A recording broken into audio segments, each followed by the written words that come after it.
Welcome back, students, to CFA Program Exam Preparation. This is study session number 5, reading number 16. Today's topic is Analysis of Financial Institutions. Introduction. Financial institutions offer numerous financial products and services, such as offering asset and risk management services, facilitating transactions involving cash, securities, and other financial assets, acting as intermediaries between capital providers and capital consumers. 2. What make financial institutions different? Some distinctive features that separate financial institutions from other organizations are given below. Systemic importance, systematic risk regulations, liabilities, financial versus tangible assets. 2.1. Global organizations. The purpose of establishing global and regional regulatory frameworks includes minimizing systematic risk, synchronizing regulatory rules, standards, and oversight, reducing regulatory arbitrage. Basel. Committee on Banking Supervision purpose, to improve the banking sector's ability to absorb financial and economic stress shocks. 3 important features of Basel. 3R, minimum capital requirement, minimum liquidity, stable funding.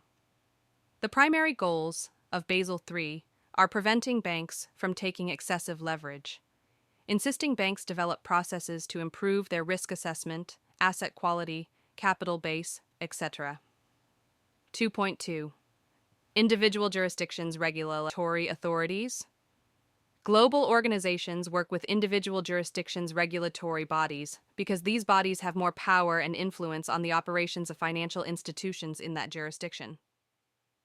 Third, analyzing a bank. 3.1. The CAMELS approach. CAMELS is an acronym for capital adequacy, asset quality, management capabilities, earnings sufficiency, liquidity position, and sensitivity to market risk. 3.1.1. Capital adequacy. The proportion of a bank's risk-weighted assets funded by its capital. According to Basel settlement, a bank's capital is divided into 2 types, Tier 1 capital and Tier 2 capital. Globally, Basel, 3 minimum capital requirements are: total capital must be at least 8% of risk-weighted assets. Total. Tier 1 capital must be at least 6% of risk-weighted assets. Common equity, Tier 1. Capital must be at least 4.5% of risk-weighted assets. 3.1.2. Asset quality banks' assets.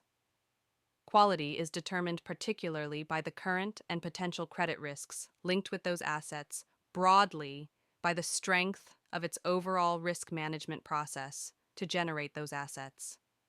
3.1.3. Management capabilities.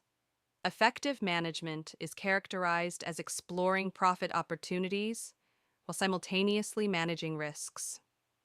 3.1.4. Earnings sufficiency. To determine a bank's sustainable earnings, it is IMPI to examine the composition of earnings and various estimates used in the bank's financial statements. 3 major sources of a bank's earnings: A. Net interest income, B.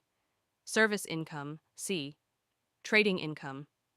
Both IFRS and US GAAP use fair value hierarchy framework, which categorizes financial assets and liabilities into 3 levels, level 1, 2, 3, based on the inputs used to measure the fair value. 3.1.5.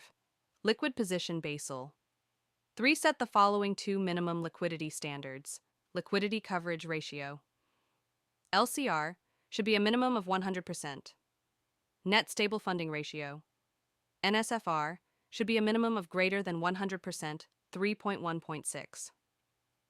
Sensitivity to market risk factors that cause sensitivity to market risks are reference rates, changes in interest rate maturity, mismatches between loans and deposits, repricing frequency, mismatch of bank assets and liabilities, repricing frequency, currency exposures and exchange rates guarantees, and derivative positions. 3.2.2. Analytical considerations.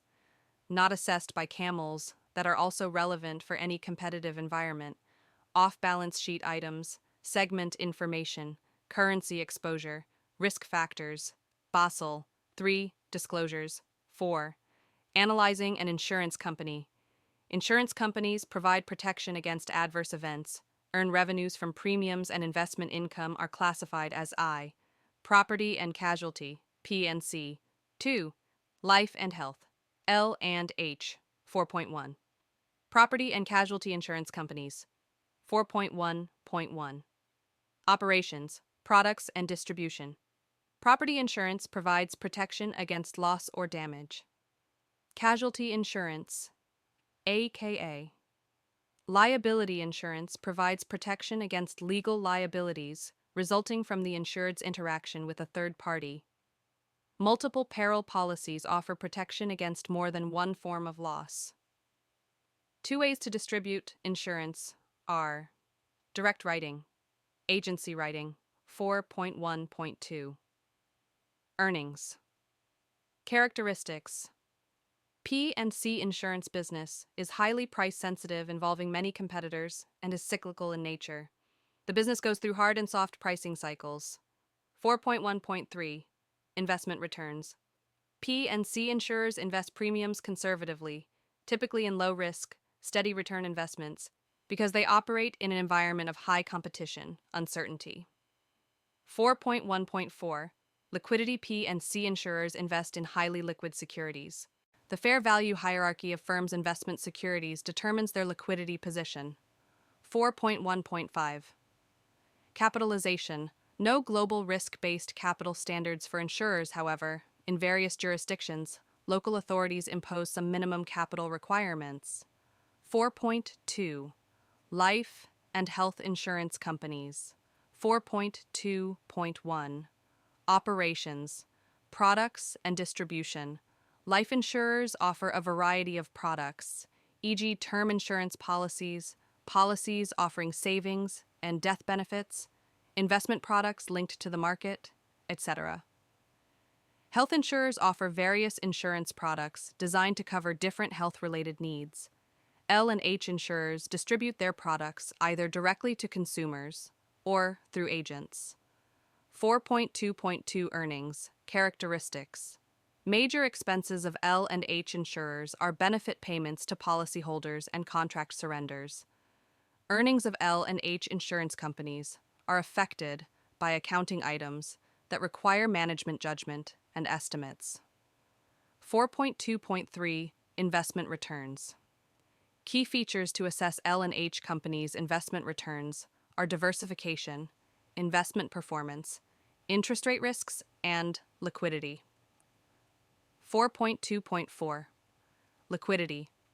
Liquidity needs of L&H insurers are determined by reviewing the amount of benefit payments, policy surrenders, nature of their products, and the liquidity of their investment portfolio. 4.2.5. Capitalization. No global risk-based capital standards for L&H companies, however. In various jurisdictions, local authorities impose some minimum capital requirements. Thank you, everyone. We hope this information is useful to you. To continue with these lessons, subscribe our channel and like and share the videos. You can also ask the question in comments. We will happy to answer. Here's some glossary to learn better. Glossary.